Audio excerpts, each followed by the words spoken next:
అన్ని నిజాలే కదా మాట్లాడుతున్నాయి. అయినా దేవుడు సైలెంట్గా చూస్తున్నాడండి. వై? ఎందుకు? దేవుడే నిరూపించుకోవాలనుకుంటే ఆ రోజు ఏలియా దగ్గర ఆకాశం నుండి అగ్ని దిగి ఆహుతి చేసినాయి. ఆ రోజు పరీక్షలో దేవుడిని ఎవడైతే కాదంటున్నాడో, దేవుడిని ఎవడైతే హేళన చేస్తున్నాడో, ఆ రోజు వెంటనే దేవుడు ఆకాశాన్ని తెరిచి భూమిని నెరవేర్చి ఒక్కొక్కడిని మృంగేస్తే దేవుడు నిరూపింపబడదా చెప్పండి? నిరూపింపబడుతుంది. అయినా దేవుడు నిశ్శబ్దంగానే ఉన్నాడు. ఎందుకు? అదే మనకు తెలియాలి. ఎందుకో తెలుసా? దేవుడు ఆవుల ద్వారానే నిరూపణ చేసుకోవాలనుకుంటున్నాడు. అదండి దేవుడు అంటే. ఎక్కడ బలహీనత ఉందో అక్కడే దేవుడు మహిమపరచుకోవాలనుకుంటాడు. ఇది న్యూ టెస్టిమెంట్ లాంగ్వేజ్ కూడా. నువ్వెక్కడ బలహీనుడవో, ఎక్కడ బలహీన పరిస్థితులు ఉన్నాయో అక్కడే నా మహిమను విస్తరింపజేస్తాను. టెస్టక మిమ్మల్ని పెట్టారు కదా. ఆవులకి ఎంత త్యాగం అంటే మనకే చెప్పారు. ఆవుల కథలు, దిక్కుమాల కథలన్నీ చెప్పారు. బైబిల్లో యథార్థ జీవుల కథలు ఉన్నాయి. కథలు కాదు, కథ అంటే కథ నేర్చుకోకండి. కథ కన్నా పద్యం సుదీర్ఘమైన అర్థం కూడా ఉంది. అది మీకు ఇప్పుడు చెప్పలేను నేను. కల్పనా కథ వేరు, జరిగిన దానిని కూడా కథను కూడా పిలుస్తారు. తెలుసు మీకు? కథ, కల్పనా కథ అంటే కల్పించేది. కథ అన్న దానిని, జరిగిన దాన్ని కూడా కథ అంటారు. ఈ క్లారిటీ, ఈ భాష కూడా మనకు తెలియక కన్ఫ్యూజ్ అవుతుంటాం. ఒక యథార్థమైన కథ జరుగుతుంది. ఆవుల దగ్గర ఏం జరుగుతుందో తెలుసా? వాటి భుజాల మీద పడిపోయిందండి. ఇప్పుడు దేవుడు ఉన్నాడని నిరూపించాలంటే ఒకే ఒక్కరు దిక్కైపోయారు. ఆ పరిస్థితుల్లో డిబేట్ చేయడానికి ఎవరు? ఆవులంటే. ఆ రోజు దేవుడు ఉన్నాడని నిరూపించడానికి ఇశ్రాయేలు తరపున వారి మధ్య ఎవ్వరూ లేరు. వారి మధ్య నిరూపించడానికి, దేవుడు ఉన్నాడని అనర్గళంగా మాట్లాడడానికి ప్రసంగికులు లేరు. ఈ రోజు మనలా గొంతెత్తి తరవడానికి ఆ మధ్య ఎవరూ లేరు. అన్యులు. ఒక్క మందసం, ఒకే ఒక్క దిక్కు, ఒకే ఒక్క ఆధారం. ఆవులు కనబడుతున్నాయి. ఆవులే ఎత్తుకున్నాయండి భుజాల మీదకి. దేవుడా, మేమున్నామయ్యా. మా వెనక ఎన్ని చావు కేకలు వినబడినా, మా వెనక ఎన్ని కష్టాలు వినబడుతున్నా, మా దేహాలు పుండైపోయినా, మేము చచ్చినా వారు నిరూపించారే. ఎబెనెజరు మార్గం దగ్గర నుండి అష్టోదు మార్గం వరకు నీ పిల్లలున్న దగ్గరికి వెళ్ళిపోమన్నారే. మేము నడిపిస్తామయ్యా మా భుజాల మీద. మా వెనక ఎన్ని జరిగిపోయినా పర్లేదు, మేము చచ్చినా పర్లేదని సిద్ధమైపోయాయి. ఏంటవి? ఆవులు. ఆవులకున్న ఇంకిత జ్ఞానం ఎవరికి లేదు చెప్పండి? మనకు లేదు. ఆ రోజు ఆవులు నిరూపించేయండి దేవుడు. కేర కేరమని పిల్లలు ఒక పక్క నడుస్తున్నాయి. గుండెల్లో కడుపు కోత, కళ్ళల్లో కన్నీరు, భుజాల మీద దేవుడి నిరూపణ బరువు. ఒకే ఒక్కటి గమ్యం, నిజ దేవుడు ఉన్నాడని నిరూపించాలి. అంతేనండి, డిసైడ్ అయిపోయి. అంతే. ఒకవేళ మోసుకుని వెళుతున్నప్పుడు ఏ పొరపాటున నీరసంలో ఉండి పాలు ఇచ్చినవి ఎక్కడైనా ఒకసారి నీరసించిపోయి పడిపోతే, బెదిరిపోయి అటు వెళ్ళవలసినవి ఇటుపోతే, ఒకవేళ మార్గం మరిసి ఈ మార్గాన్ని వెనకకి తిరిగి పిల్లల దగ్గరికి పోతే ఏమవ్వాలండి? చెడ్డ ఆవులు అంటారా? అనరు. ఆవులు అనండి ఎవరు? ఆ రోజు ఎవరిని అంటారో తెలుసా? ఏం దేవుడు అండి? గాలి దేవుడు. దేవుడు అన్నవాడే ఉంటే ఏ ఆవుల్ని నడిపించలేడా? దేవుడు అన్నవాడే ఉంటే ఆ గోవులకి యజమానుడు కాదా? ఆ జీవులకి యజమానుడు కాదా? ఆయన నడిపించలేడా? వాటికి తెలియదా? ఎన్నో ప్రశ్నలు వేసేద్దరంటే దేవుని మహిమను నిలబెట్టాలనుకుని ఒకే ఒక కంకణం కట్టుకున్నాయి. చావో రేవో తేల్చుకోవడానికి మార్గం మధ్యన పడి కేరమని నడిచేస్తున్నాయండి. అది ఆవుల యొక్క ఉనికి. అది ఆవులు చేసిన దైవ నిరూపణ. అక్కడికి వెళుతున్నప్పుడు ఏం జరుగుతుందో చూడండి. 8వ వచనం నుండి, యెహోవా మందసమును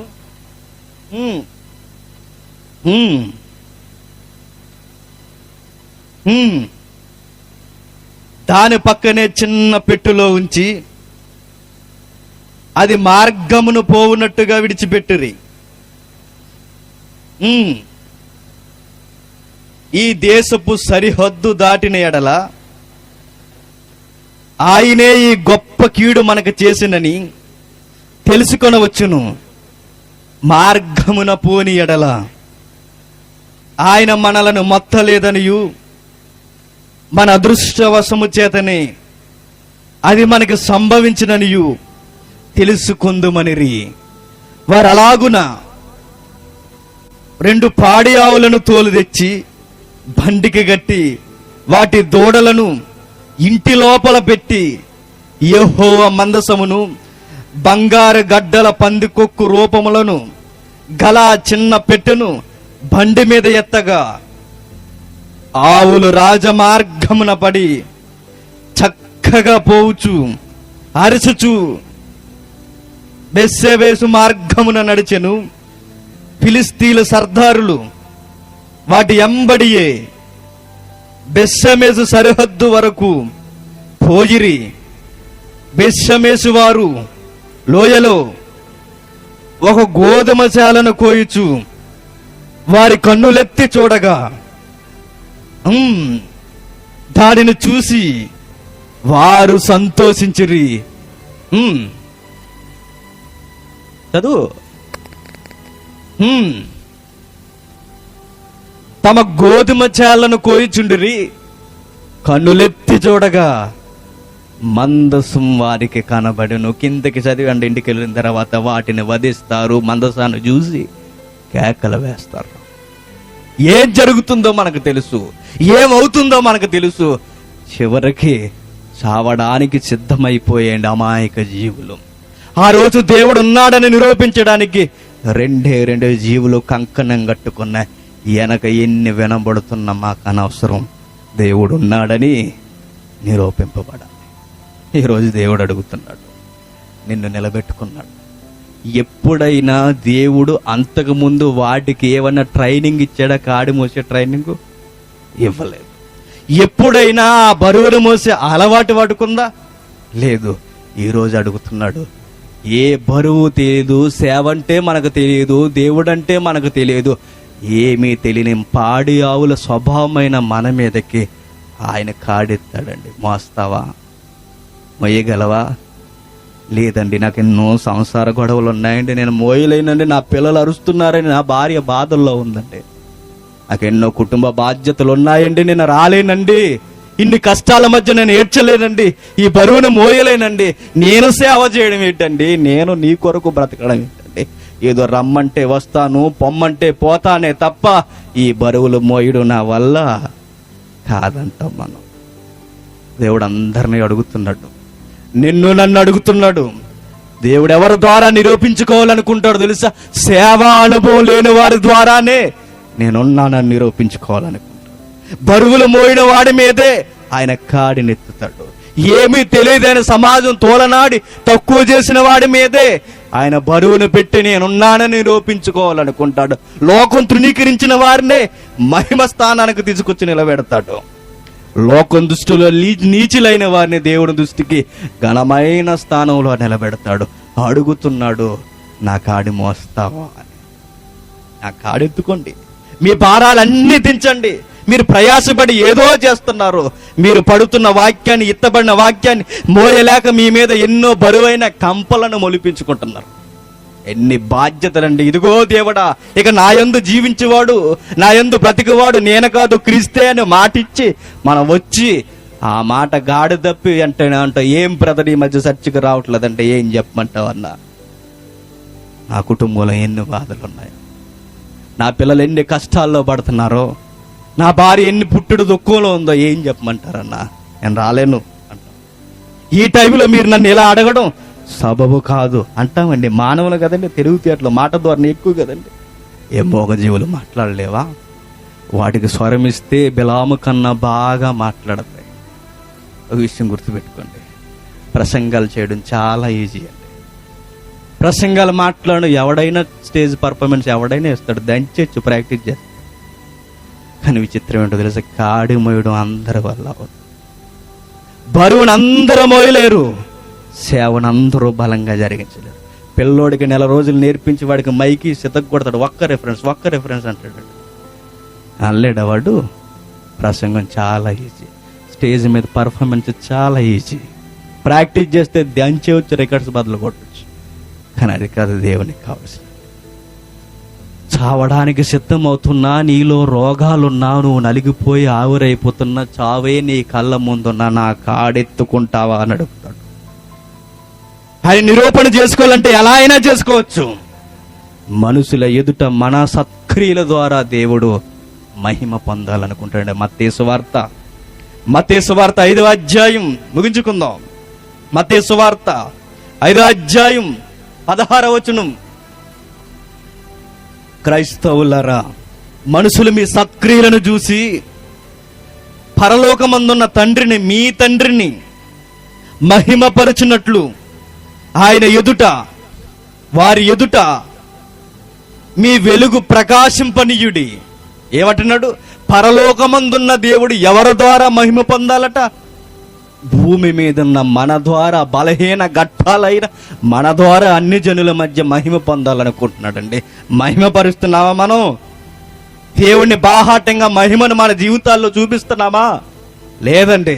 ఏం చూపిస్తున్నాడు? పాడు జీవితాలండి. క్రైస్తవుడు అంటే దేవుడు ఉన్నాడని వాడి జీవితాన్ని బట్టి సర్టిఫికెట్ ఇవ్వాలి. ఆ రోజు ఆవులు ఉన్నాయని దేవుడు ఉన్నాయని నిరూపించాడు.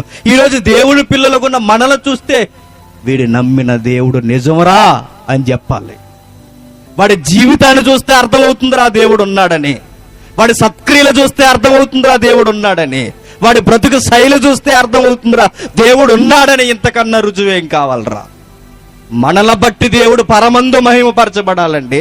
ఆవులు, జీవులు, మూగజీవులు, వాటికన్నా బుద్ధి పరిపక్వతలో ఉన్నత స్థాయిలో ఉన్నవారు, బుద్ధి జ్ఞానం లేని అవే దేవుడు ఉన్నాడని నిరూపిస్తే, ఇన్ని తెలివితేటలు కలిగిన మనిషి, నీ దేవుడు, నీ తండ్రి ఉన్నాడని నిరూపిస్తున్నావా? నిరూపించు. నీ ద్వారా మరలా నూతన రికార్డ్స్ నమోదు చేయబడాలి. ఉన్నాడండి దేవుడు. ఆ ద్రాక్షారాములో ఒక టీం ఉండేదండి. ఉన్నాడండి దేవుడు. వాడు చేస్తే పనులు చూస్తే చాలండి, దేవుడు ఉన్నాడండి. పేద జీవితాలండి ఆ ఫీటర్ మిగిలిన సహోదరులందరూ. వారి వెనక బలమైన హస్తం, అదృశ్య దేవుడు ఉన్నాడని చాలండి చెప్పుకోవడానికి. అది నిరూపణ. అది జీవితం అంటే. అది మన ద్వారా జరగాలండి. అది జరగకపోతే వేస్ట్ అండి. బైబిల్ పట్టుకోవడం వేస్ట్ నన్ను అడిగితే. బ్రతికేమంటే మరలా మనం బ్రతుకులో దేవుడిని చూపించాలి, లేకపోతే వదిలే. ఇంకెందుకు అటు ఇటు ఊగిసలాడడం? దేవుడి కొరకు బ్రతికేమంటే దేవుడు ఉన్నాడని మనల్ని బట్టి సమాజంలో ముద్రింపబడాలి. మరలా కొత్త పునాదులు, కొత్త చరిత్ర పుటలు పుట్టుకు రావాలి.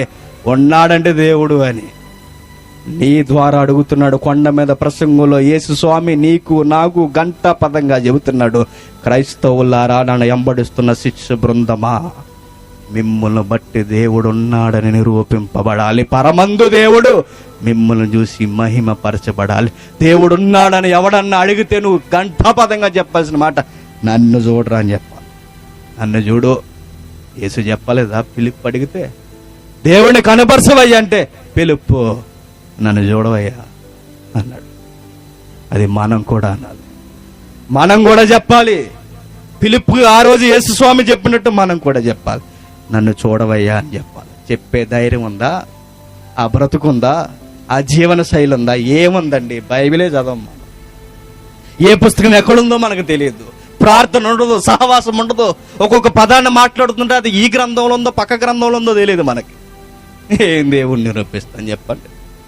మాయ భక్తులు, గాలి భక్తులు, వస్తాం వెళతాం అంతే. ఏదో మానసిక ఉల్లాసానికి పార్కుకి వెళ్ళినట్టు వస్తాం. వద్దండి, తప్పు. దేవుని కొరకు ఉన్నతంగా నిలబడండి. మూగజీవుల కన్నా గొప్ప శ్రేష్టమైన బ్రతుకులు మనం. ఈ జీవుల కన్నా శ్రేష్టమైన జీవులు మనం. ఆ స్వరూపం, ఆ దేవుని యొక్క సుగుణాలు పరిపూర్ణంగా మనలో పెట్టాడండి. దేవుడు చేస్తూ చేస్తూ చేస్తూ ఏమన్నాడో తెలుసా? నా స్వరూపం మీలో పెడుతున్నా. ఆదిలో ఆయన సృష్టించినప్పుడు ఒక గొప్ప ప్రసంగికుడు సృష్టించలేదు ఆయన. ఆదిలో ఆయన సృష్టిస్తున్నప్పుడు ఒక నాయకుడిని సృష్టించలేదు ఆయన. ఆదిలో ఆయన సృష్టి చేస్తున్నప్పుడు ఎవరిని సృష్టించాడో తెలుసా? నా స్వరూపం అన్నాడు. అంటే ఆయనను అచ్చు మక్కికి మక్కి సమాజంలో మనమే ఈ ప్రకృతిలో చూపించాలండి. అదండి ఆది నుండి దేవుడు కోరుకున్నది.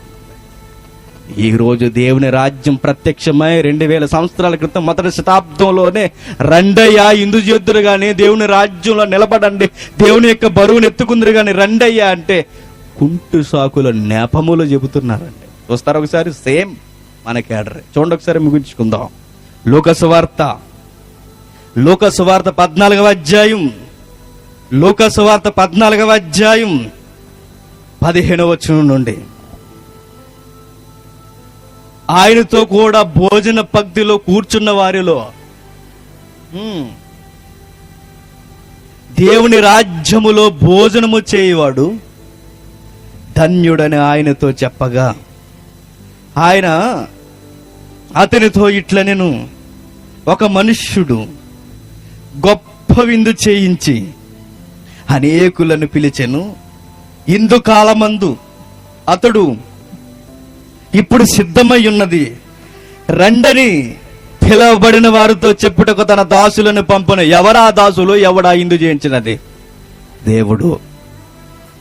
విందుకు పిలుస్తున్న దాసులు దేవుని సేవకులు.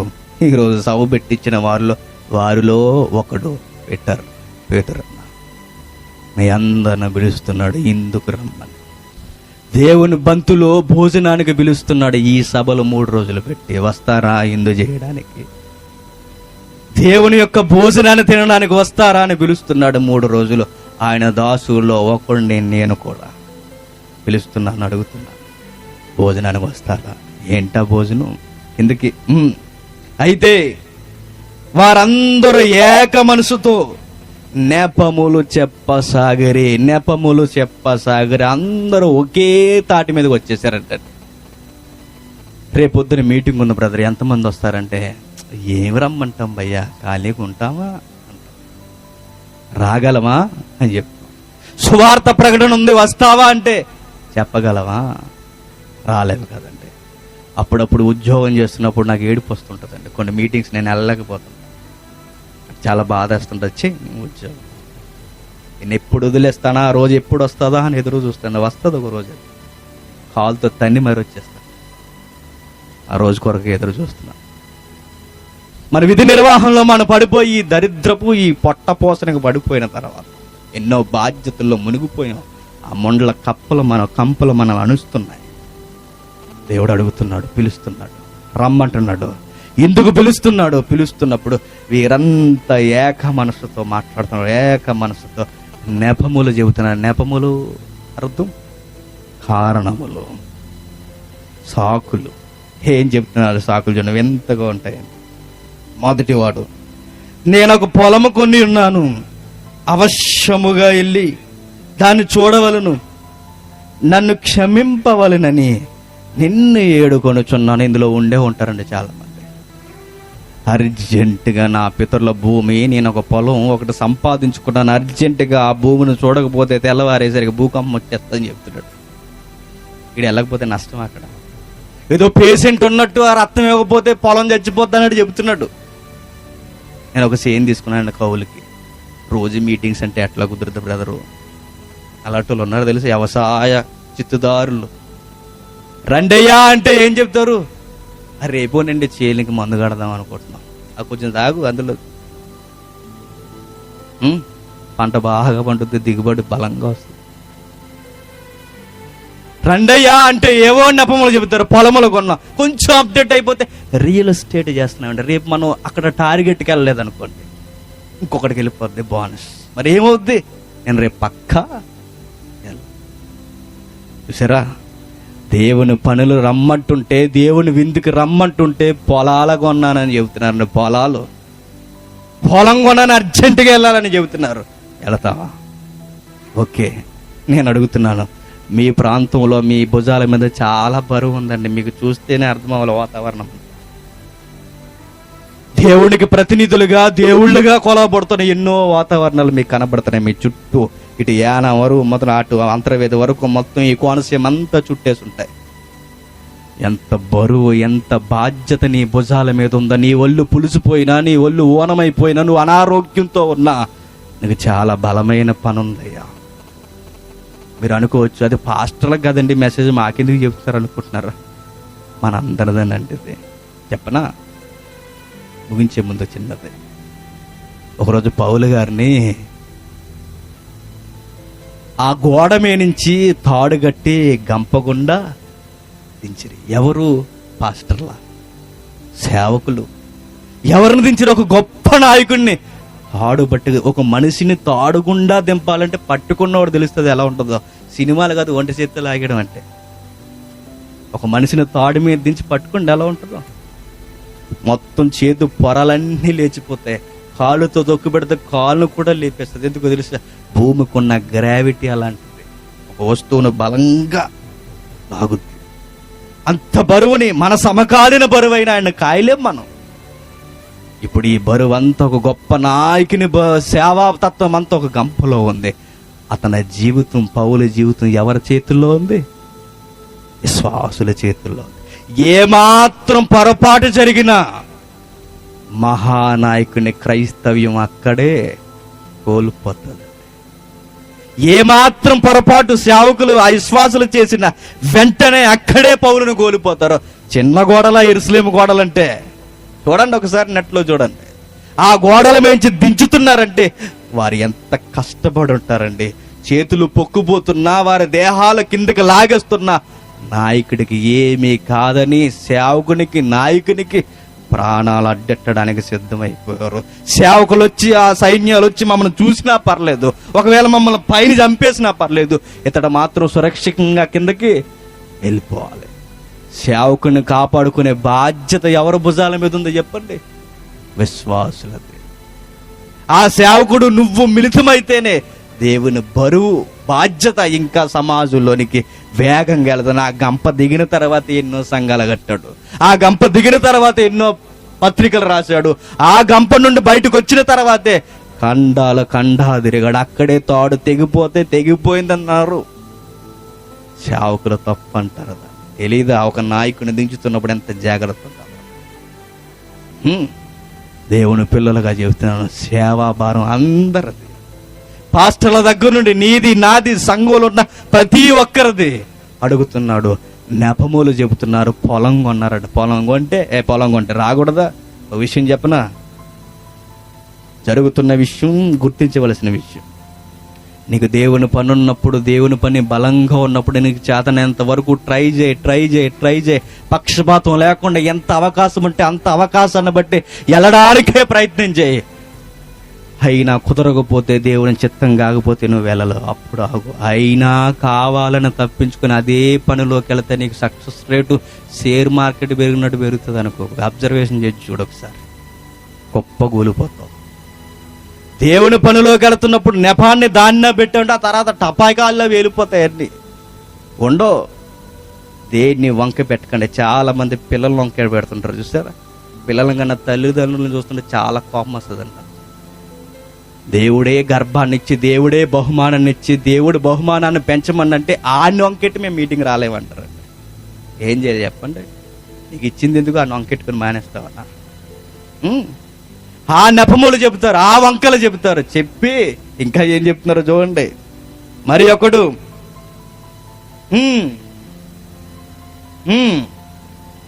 నన్ను క్షమింపవలనని ఏడుకొనుచున్నాను నేను. మరి ఒకడు మరొకడు ఏం కొన్నాడట? ఎడ్లు కొన్నాడట. ఎడ్లు ఏంటట?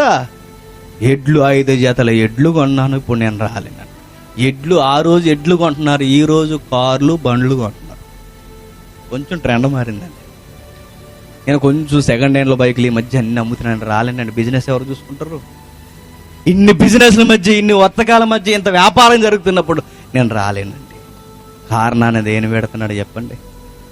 వ్యాపారం, ఎడ్లు, పశువులు, భూములు, రకరకాల ఎన్నో సంసార సంబంధమైన గొడవలు ఎన్నో పెడుతున్నాడు. కిందకు ఒక విచిత్రమైన వాడు వస్తాడండి. వాడిని చూస్తే నవ్వాలేడో లేదు. వాడు ఎవడో చూడండి. మరి ఒకడు, నేను మరి ఒక స్త్రీని వివాహం చేసుకున్నాను, అందుచేత నేను రాలేనని. వీడి భాష ఉండాలి. పైన ఉన్నవాడు పొలం కొన్నాను, క్షమించవయ్యా రాలేను. క్షమించన్న పదం వాడు చూడండి. నేను రాలేను అన్నాడు. కింద ఉన్నవాడు ఎడ్లు కొన్నాను, క్షమించండి నేను రాలేను అన్నాడు. ఈడంటాడు క్షమాపణ లేదు, ఏం లేదు, నేను రానయ్యా. అసలు నువ్వు అడగడానికి నీకు ఉండాలి. అసలు క్షమన్న అడిగాడు, అసలు క్షమించండి అని అడుగుతున్నాడు. అసలు మీకు ఎలా వస్తారండి పెళ్ళి అయితే కొత్తగా? ఈ టైంలో దేవుని పని అంటే కనీసం మీకైనా అలా అంటున్నాడు చూడండి. క్షమించని కూడా అంటలేదు. బ్రదరు కొత్తగా పెళ్ళి అయింది, ఇప్పుడు సువార్త దండయాత్ర ఏంటి ప్రభువా అంటే బాగుండు. అలా కూడా అనడం లేదు. ఏమంటున్నాడో తెలుసా? నేను రాను. ఎలా వస్తారు పెళ్ళి అయితే? నీకంటే భార్య లేదు, నువ్వు వెళతావు, మమ్మల్ని రమ్మంటావా? చాలా మంది సీరియస్ అయిపోతారండి. కొంతమందిని ఎక్కువ ఎంట పెట్టుకుని మీటింగ్కి తీసుకెళ్ళానుకోండి, ఆ జేమ్స్తోనే ఉండు, నువ్వు ఇక ఇంటికి రాకు. అలా ఉన్నవారు ఉన్నారు. అతనితోనే తిరుగు. ఏటల పనులు నాకు బెస్ట్ బ్రదర్స్ ఉంటారు. సరదాగా అంటారు, జేమ్స్ వచ్చాడు కదా రోజు, అయితే 6 రోజులు పడతలే ఇంటికి రావడానికి, ఆయనతోనే ఉండండి, ఎందుకు ఆయనే చేసుకుపోయారు మీరు చూసారా? అప్పుడు అంటారా బ్రదరు, చెల్లి ఒకరితో ఉంటుంది ఇంటికాడ, ఏం చేస్తావు? పెట్టకథలు ఏం చెప్తావా? ఏదో చెప్తారండి, ఏవో నెపములు చెప్తారు. భార్య అంటారు, అది అంటారు. విచిత్రం ఏంటి చెప్పనా? నీ భార్య సేఫ్టీ జోన్లో ఉండాలంటే నువ్వెందులో ఉండాలి? దేవుని పనిలో ఉండాలి. నువ్వు దేవుని పని మానేసి ఆవిడ పక్కన ఉంటే పిశాస అయిపోద్ది ఏమనుకుంటున్నావు? గయ్యాలు అయిపోద్ది ఏమనుకుంటున్నావో? ముసిరి పెట్టిన వాన అయిపోద్ది ఏమనుకుంటున్నావో? నువ్వు ఎడారికి పోయి తడిగొట్టేసుకోవడం తప్ప ఇంకా మిగిలేదు ఏమీ ఉండదు. దైవ భయం కలిసిందంటే చక్కగా ఉంటుంది. దేవుణ్ణి కాదని నువ్వు అక్కడ ఉంటే అక్కడే అర్థమైపోద్ది. మా ఆయన కూడా పెద్ద దేవుడిని ఏం పట్టించుకోలేదు, ఆ పర్లేదులే బైబిల్ దేవుడు అనుకుంటా. కానీ నువ్వు దేవునికి ఎక్కువ ఇంపార్టెంట్ ఇస్తే అమ్మో అతనికి దేవుడు తర్వాతే నేనని భయభక్తులు కలిగి ఉంటుంది. ఒక సందర్భం మీకు చెప్తాను, ముగిస్తాను. మోజెస్ భార్య తెలుసు కదా, సిప్పోరా. చాలా బాగుంటుందని పండితుల యొక్క అభిప్రాయం. ఆ రోజులు మనకు తెలియవు కానీ, ఎందుకంటే మిథ్యాను అరణ్యం అంటే ఇంచుమించు ఐగుప్తి కల్చర్కి దగ్గరగా ఉంటుంది. సేనాయి బంజరపు ఆవిడ ఎవరు కూతురండి? ఆవిడ ఒక అన్యజనులకు యాజకుడైన ఇత్రో కూతురు. అన్యజనుల దేవుళ్ళు అప్పటి వరకు తెలుసు. మోసేని చేసుకున్న తర్వాత ఎవరి దేవుడు తెలుసు? యెహోవా తెలుసు. ఎంత మంచి అమ్మాయి అంటే అమ్మాయి చెప్పరా, ఎంత గుడ్ క్యారెక్టర్ కలిగిన అమ్మాయి అంటే. అప్పటి వరకు మిథ్యాను దేవతలు అన్నీ తెలుసు. యెహోవా అంటే అప్పటి వరకు మోసేని చేసుకునేంత వరకు బహుశా విన్నది తప్ప తెలియదు. అయితే విచిత్రం ఏంటో తెలుసా? మోసేని చేసుకోవడమే కాదు, మోసే నమ్ముకున్న దేవుణ్ణి కూడా తెలుసుకుందాం. తెలుగు సినిమా తెర మీద చూపించినట్టుగా తన మంగళసూత్రం తానే కాపాడుకుంది ఒకరోజు. తెలుసా మీకు? టైం లేదు, ముగించే ముందు టూకీగా చెబుతున్నాను. ఒకరోజు దేవుడు మోసేని చంపాలనుకుంటాడు. ఎందుకు? సుంతి చేయలేదని. మోసే కొడుకుకి సుంతి చేయలేదని చంపాలనుకున్నప్పుడు దేవుడు వెంటనే మోసేని మార్గం మధ్యన సత్రంలో చంపాలనుకున్నప్పుడు వెంటనే ప్రమాదాన్ని గుర్తించేస్తుంది. ఎవరు? సిప్పోరా. భర్త ప్రాణాలు కాపాడుకున్న ముత్తైదు అంటావో, ఎల్లాలంటావో, ఇంకేం పేర్లు పెడతావో పెట్టు. ఇండియా సంస్కృతిలో గొప్ప వీర వనిత ఎవరు చెప్పండి? సిప్పోరా. మోసేని అర్థం చేసుకోవడమే కాదు, మోసే నమ్ముకున్న దేవుణ్ణి కూడా అర్థం ఎంత బాగా అర్థం చేసుకుందంటే, మోసే గమనించిన ప్రమాదాన్ని వెనకున్న భార్య గమనించేసిందండి. ఆ దేవుని వలన నా భర్తకి ప్రమాదం ఉంది. వెంటనే సున్నితి కొడుకే చేస్తుంది, పట్టుకెళ్ళి అక్కడ పడేస్తుంది. ఇప్పుడు నాకు నిజమైన రక్త సంబంధమైన పేనిమిటివైదివి, ఇప్పుడయ్యా దేవుని బట్టి నాకు బంధం నీకు నాకు ఏర్పడిందని. అలా ఉంటది భక్తిలో ఉంటే. ఏ భక్తి లేకుండా కొత్తగా పెళ్ళయింది ఇక్కడ ఉంటానన్నావు అనుకోండి, ఇక జరగాల్సిందంతా జరుగుద్ది. కాపురం సిందరవందరై. ఇప్పుడు నేను అడుగుతున్నాను, ఇందుకు పిలుస్తున్నప్పుడు పిలుస్తాడు. నువ్వు రాకపోతే ఒకరోజు ఎందుకు పనికి రాకుండా నీ ముందు తిరుగుతుంటాడే, వాడినే తీసుకెళ్ళి అక్కడ కూర్చోబెడతాడు. ఏదును తిరుగుతుంటాడే, పనికిరాని జనాంగం ఉంటారే, వారినే పిలుచుకుని ఆయన భుజాల మీద భారాన్ని ఎత్తుకుంటాడు. అప్పుడు మరలా దేవుడా ఇవ్వవయ్యా దేవుని పనన్నా నీ మీదకి రావాలి అంటే చాలా కాలం జరగాలి. రావచ్చు, రాకపోవచ్చు. దేవుడు అడుగుతున్నాడు, నీ ద్వారా నన్ను అడుగుతున్నాడు, నీ ద్వారా నిన్ను అడుగుతున్నాడు, నీ ద్వారా నన్ను అడుగుతున్నాడు, నా ద్వారా నిన్ను అడుగుతున్నాడు. ఆయన కాడినెత్తుకుంటావా? ఈ ప్రయాసపడి భారం వస్తున్న ప్రతి దానిని దించి ఆయన కాడినెత్తుకో. తేలికగా ఉంటుంది. ఎత్తుకోకపోతే చచ్చిపోతాం. ఏ రోజైనా చనిపోవాలిగా ఆయన ఉంటామని చెప్పండి భూమి మీద. ఈ 100 ఏళ్ళ దాటింది అనుకోండి, ఎంతమంది ఉంటారు చెప్పండి ఇక్కడ? మరలా కొత్త మనుషులు అందరూ వస్తారు. మనం అందరం గోతికి పోవాల్సిందే. పోతామని తెలిసిన కూడా ఎందుకు ఈ బుర్ర తిరుగుడు? ఉన్నప్పుడే కాడెత్తుకుంటే పోదా. చూద్దాం చివరి వచనం మీ కొరకు నా కొరకు ముగింపుగా. మార్కు సువార్త 9వ అధ్యాయం. మార్కు సువార్త 9వ అధ్యాయం 34వ వచనం. జేమ్స్ మీటింగ్ ఎప్పుడు రాకూడదండి, ఎప్పుడు అర్ధరాత్రి అవుతుంది అనుకుంటున్నారు కదా. ఒక విషయం చెప్పిన, మీరు రాకపోయినా ఇద్దరున్నా చెప్పేస్తా, అది విషయం. ఓకేనా? 9వ అధ్యాయం 34వ వచనం. ఆయన 8:34 అంతటా ఆయన తన శిష్యులను, ఎవరు శిష్యులు? క్రైస్తవులు, సర్వలోకానికి వెళ్ళి సర్వ సృష్టికి సువార్త ప్రకటించి అనేకులను నాకు శిష్యులుగా చేయుడి. శిష్యులు ఈక్వల్ టు క్రైస్తవులు. క్రైస్తవులు చెబుతున్నాడు, తన శిష్యుల జనసమూహమును తన యొద్దకు పిలిచి, నన్ను గోరువాడు తన్ను తాను ఉపేక్షించుకుని తన సిలువనెత్తుకొని నన్ను వెంబడింపవలెను. మొట్టమొదట నువ్వు ఏం వదిలేసుకోవాలి తెలుసా? నువ్వే వదిలేసుకోవాలి. ఆ రోజు ఆవులు ఏం చేశాయండి? తమ జీవితాలు అవే ఆశలు వదిలేసుకున్నాయి. తన పిల్లల్ని వదిలేసాయి, వారి దేహాలను వదిలేసాయి, అన్నిటినీ వదిలేసాయి. ఆయన చెబుతున్నాడు, నా గూర్చి నిన్ను నువ్వే వదిలేసుకోవాలయ్యా. నీ ఆలోచనలన్నీ వదిలేయాలి, నీ పాపపు జీవితాన్ని అంతా వదిలేయాలి. నా కాడి నువ్వు ఎత్తుకోవాలి, నా సిలువ ఎత్తుకోవాలి, నన్ను అలా వెంబడించాలి. నాగటి మీద చెయ్యేస్తే మరలా వెనక తిరిగి చూసే అవకాశం నీకు ఉండదని గుర్తెరిగి నాగటి మీద చెయ్యాలి. పిడికిలన్నీ కన్నీళ్లతో తడిసిపోయిన వెనక్కి తిరిగి చూడడానికి వెళ్ళలేదు. ఆవులు గర్భాన పుట్టిన దూడలు అరుస్తున్నా వెనకకి తిరిగి చూసాయా చెప్పండి? చూస్తే ఏహో మహిమ ఏమైపోవాలండి ఆ రోజు. నాగిటి మీద చెయ్యేసం బాప్తిసం ద్వారా ఎన్నో కేకలు మనకు వినబడుతుంటాయి. తిరగొద్దు వెనక్కి, అసలు ఎన్నో నీకు వినబడతాయి. సంసారం అంటారు, బాధ్యతలు అంటారు, అవి అంటారు, అవి చూడమంటారు. ఏవి పట్టించుకోకండి, వాటి పనులు అవి చూసుకుంటాయి. ఆ దినం కార్యం ఆ దినం చూసుకుంటుంది. నీ బరువును మాత్రం నువ్వు ఎత్తుకున్న తర్వాత మెడదించి తల వంచి దేవుని ముంగిట నడుస్తూ వెళ్ళిపో. ఒకరోజు దేవుని సింహాసనం ముందు నిలబడు. బలా నమ్మకమైన దాసుడా అనిపించుకోవాలి, నమ్మకమైన సేవకుడా బలా అనిపించుకోవాలండి. నమ్మకంగా నా బరువును మోసొచ్చో, శబాసయ్య రా నా కుడి పార్శ్వాన కూర్చో, నీ కంటి నీరు తుడుస్తాను, నీతో ఇందు చేస్తాను, నేను కలిసి పరలోకమందు ఒకే నివాసం చేస్తాం అంటాడండి దేవుడు. అన్నాడు, వాగ్దానం చేశాడు. రాగలవా అడుగుతున్నాడు. నీ బాష్పబిందువులన్నీ తుడిచేస్తాడు, నీతో చేయగలుగుతాడు. ఆయన ఏ సింహాసనం మీద ఉన్నాడో ఆ సింహాసనం కన్నా ఎత్తులో ఆయన తొడ మీద కూర్చోబెట్టుకుంటాడు, హృదయానికి ఆంచుకుంటాడు. మై డియర్ సన్ అని పిలుస్తాడు. వెళతావా? రాగలవా? అయితే ఎన్నో సవాళ్ళు ఉన్నాయి, గుర్తించుకో. నీకు వ్యాధి ఉండుండొచ్చు, ఎన్నో రోగాలు ఉండుండొచ్చు, అయినా దేవుని పనిలో అలసిపోతున్న వెనకడుగు వేయడానికి వెళ్ళదు.